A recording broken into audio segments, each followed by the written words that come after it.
When you think about all the great leaders we have had in our nation's history, the names that come to mind are George Washington, Thomas Jefferson, Benjamin Franklin, James Madison, Abraham Lincoln, Frederick Douglass, and in more recent times, Ronald Reagan.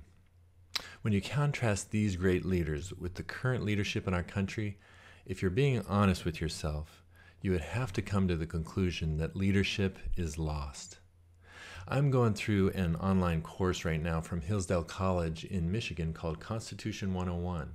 I'd strongly recommend it to you.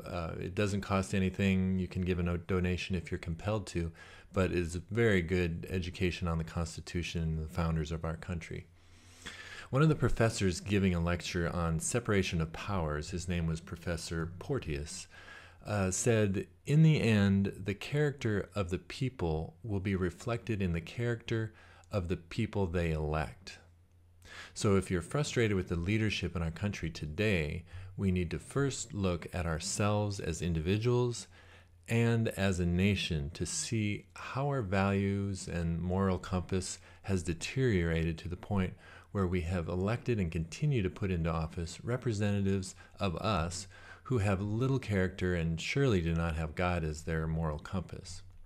This is the topic of a 28-minute audio program today from my Christian education mentor, Ronald Dart. He compares what was going on in the country preceding the 2008 elections, and it still applies in 2012, with what was going on in Israel and Jerusalem during the time of Isaiah the prophet, in which Isaiah warned the people of Jerusalem through the inspired word of God in Isaiah chapter 3 that because they have turned away from God, and verse 4 says, I will make boys their leaders and toddlers their rulers. People will oppress each other, man against man, neighbor against neighbor. Young people will insult their elders, and vulgar people will sneer at the honorable. Sometimes God just lets consequences take care of themselves, and we have to live with whatever consequences come our way.